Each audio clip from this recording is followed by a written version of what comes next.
Hello বন্ধুরা, সবাই কেমন আছো? আশা করি সবাই খুব ভালো আছে, আর আমিও খুব ভালো আছি। তো দেখো, সকাল সকাল আজকে চলে এসেছে হনুমান। আমাদের এখানে হনুমান প্রায়শই আসে। তো আমাদের বাড়িতে এখন বিস্কিট ছাড়া আর কিছুই ছিল না দেওয়ার মতো, তাই জন্য করে বিস্কিট দেওয়া হচ্ছে। তো তোমাদেরকে একটা হনুমানের গল্প বলি আমি, শোনো। আমি যখন ক্লাস 8-এ পড়ি, আমার বাবার বাড়ির ওখানে মানে আমাদের ধানের গোলা খাবারের মধ্যে ছিল, ঠিক আছে। তো অনেকগুলো ধানের গোলা ছিল, আমাদের অনেক জমি জায়গা। তো সেই জন্য এখন আর চাষ সেরকম করা হয় না, সব রয়েছে, লোকের টুকটাক করে খানি। তো পুকুর পাড়ে, আর পুকুর পাড়ের মধ্যে হচ্ছে আমাদের খামার, যেখানে ধান তোলা হতো।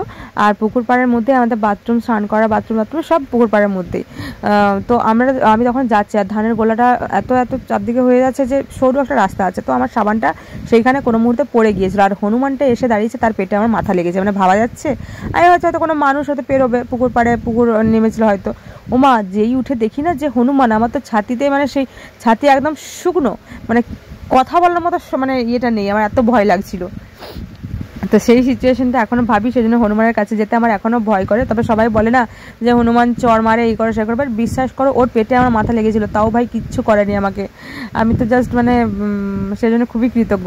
আর এদিকে দেখো, আমার মেয়ে এখন দিতে যাচ্ছে কফি। কফি কেন খাবে? কাঁচা কফি খাবে না, তাও দিতে যাচ্ছিল, বাট নেয়নি। তো যাই হোক, আমি বললাম যে চলে আয়, নেবে না। তো বাস, এরপরে দেখো এই হনুমানগুলোকে দেখে আমাদের বাড়িতে হচ্ছে মুরগি, এই দেখো মুরগিটা বাঁধা আছে। তো ও তো দেখে সমানেই রীতিমতো চিৎকার করে যাচ্ছে ভয়ে। তার মধ্যে আবার বেড়ার মধ্যে আছে, তাও এত ভয়, মানে মুরগিগুলোকে নিয়ে আর পারা যায় না। তো চলো, ভিডিওটা কেমন লাগলো অবশ্যই বলো, আর আমার গল্পটা কেমন লাগলো, এটা কিন্তু সত্যি ঘটেছিল, ঠিক আছে। তো চলো, বাই।